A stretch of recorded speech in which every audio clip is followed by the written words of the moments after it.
So you get in your head, and things die there because you give the instrument of your mind to the enemy. The Lord says, if you are afraid, wait a minute, he just sent all the men away who were trembling. But he's trembling too. And God knows it. So God says, you can tremble, but you can't turn back. It's okay for you to feel afraid. It's okay for you to feel those feelings of unworthiness, but you must not surrender to them. For we have a great high priest who can sympathize with us, that he was tempted in every way as we are, yet without sin. It's okay to be tempted. Don't give in to it. It's okay to slip up. Get up. It's okay that you go off, apologize, and taper it next time, for God's sake. You can tremble, that's the feeling, but you can't turn back, that's the commitment. If you want to see the victory, you will see it when, W-H-E-N, when you have felt the fear, when you have felt the discouragement, and you press through it, and you breathe through it, and you loved through it, and you forgave through it, and he brought you through it. Because it's his hand that gives the victory. It's his hand. Say, it's his hand. You think he's running out of mercy? It's his hand. You think he gave you somebody else's gift on accident or didn't give you? You got everything, every little thing. I'm telling you, I believe in God.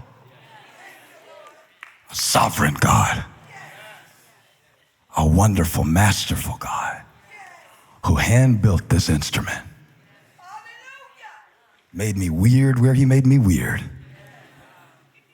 I'm about to get weirder. Warning to all of the people who live with me, I'm about to get weirder. I did something the other day. I did something Holly never saw me do. I backed into a parking space. She said, a back end kind of guy all of a sudden, huh? I said, yeah, you don't even know me yet. You haven't even met me yet. I'll back in, I'll back out. I'll do this thing. Now watch. Can you truly say that you have put your life in God's hands? Or are you holding on to things that you think you need to know and trying to control things that are the sole dominion of the King of Kings and Lord of Lords? Because I saw it in the message. God said, if you're afraid to go down to the camp, go down to the camp with Purah, your servant. Verse 11 is so anointed. And you shall hear what they say. Remember, God's been talking to Gideon for an entire chapter. You're a mighty warrior. Go in the strength you have. I will use you. I will be with you. Okay, I'll light a rock on fire. I'll make the goat that you brought out catch on fire. I'll help you build an altar. I'll help you smash altars. Gideon says, can I lay out a fleece and you make the fleece wet and the ground around it dry? This is all in Judges chapter 6. And God's like, yeah, sure. I'll make the fleece wet and the ground around it dry to show you that if everything around you dries up, I'll still give you a spirit inside of you that'll make you ready for what I've called you to do. And then he does it. And then Gideon is like, okay, how about the other way? Can you make the fleece dry and everything around it wet? And God said, yeah, because when you feel dry, I'm going to put enough encouragement around you in seasons of your life where you can get by on somebody else's faith. And after God does all that, Gideon is still trembling until the Lord says, Okay, verse 11. Go there, face what you fear. Say it out loud. Face what you fear. And you'll hear what they say, and afterward, the hands, your hands, shall be strengthened. After you hear not what God says, after you hear what the enemy says, I'm going to tell you something you've never had a preacher tell you before. Sometimes you need to listen to your enemy. They're going to come take our Baptist papers away after this sermon for sure. Pastor, I've heard you preach a lot of sermons, but you're always telling me not to do that. No. He said, go down and hear what the enemy is saying about you. And when you hear what the enemy says, if you don't believe what God says about you, maybe you'll believe what the enemy says about you. Which raises a question. If you're worthless, why is the devil fighting you so hard?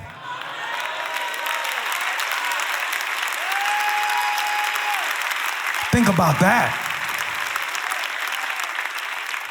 The enemy is not infinite. Only God is infinite. He only has so much artillery. So if it's been coming against your mind lately, and it's been coming against your marriage lately, and it's been coming against your bloodline lately, and it's been coming against your heart lately, what does your enemy believe about you that you don't believe about you? He must believe that you are a very valuable instrument. That's why you've been having shortness of breath, panic attacks, barely get through the day, because the devil knows if you keep breathing much longer, there is a breakthrough with your name on it. You are so close.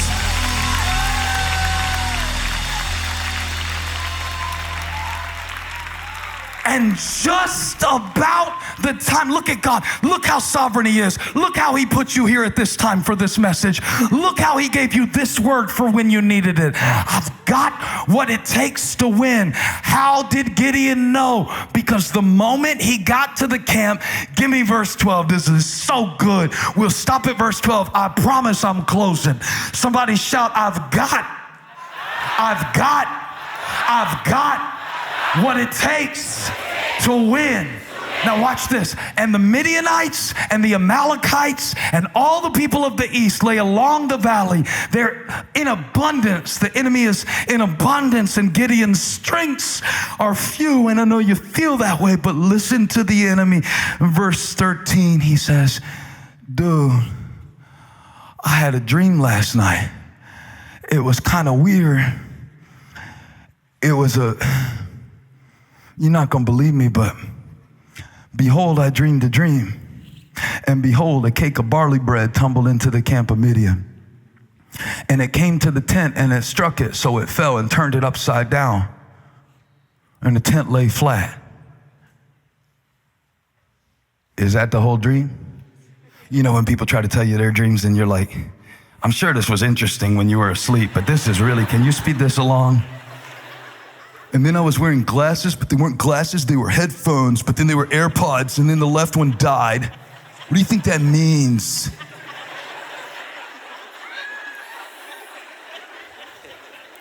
So, bro, I saw some bread rolled through the camp, and it smashed everything. Give me verse 14. Look what his friend says back. This is the weird part. Yeah, you ain't heard the weird part yet. And the comrade answered, this is none other than the sword of Gideon, the son of Joash, man of Israel. God has given into his hand Midian and all the camp. You got all that? From a loaf of bread? Barley bread, no doubt. That's the cheap bread. That's the moldy bread. And something snapped in Gideon when he heard that. Look at verse 15. As soon as Gideon heard the telling of the dream and its interpretation, he worshiped.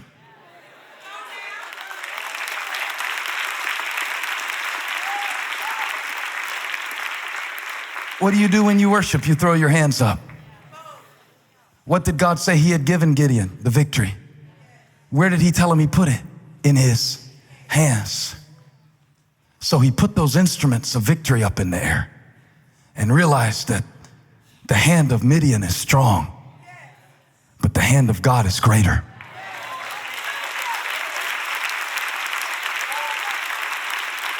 And he returned to the camp.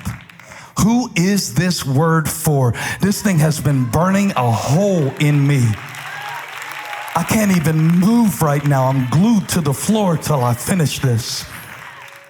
And Gideon went back down, not from what he heard from God, what he heard from his enemies.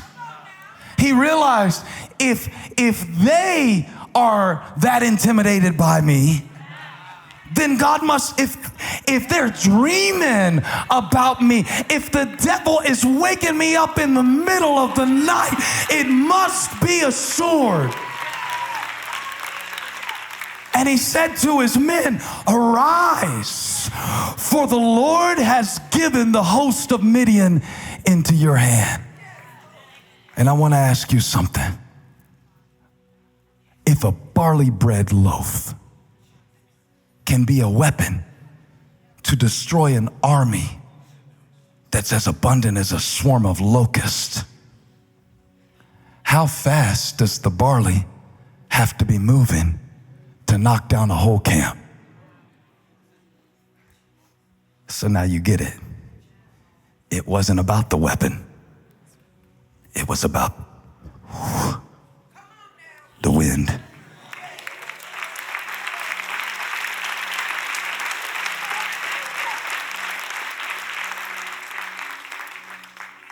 That's why, child of God, you could hold your head high when you leave this church today. Because you can know, oh, I'm a weapon. He's the wind.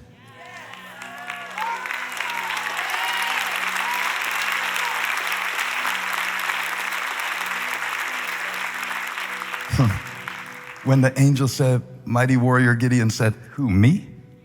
When the enemy said, moldy bread, Gideon's like, oh, that's me. Sometimes what you need to believe isn't how much you know. You don't need more information. You need more belief in God.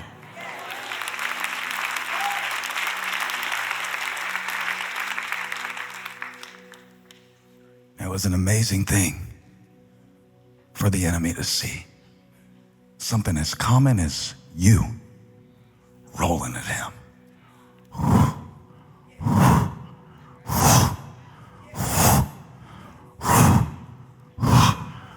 Picking up momentum now. And Gideon said, all right, now that I've let go of my excuses, let's go.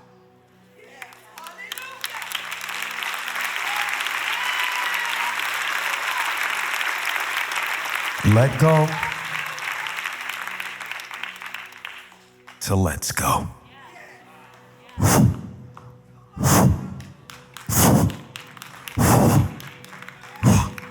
That looks like bread coming.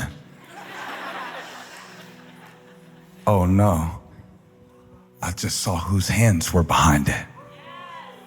Oh God, I know what happens when you put it in the master's hands. Ask the 5,000, what happens when you get the bread in the right hands? Hey, thank you for watching. Make sure you subscribe to this channel so you don't miss a single video or live stream, and share this video with a friend. And don't forget, you can join me live every Sunday. Thanks again for watching.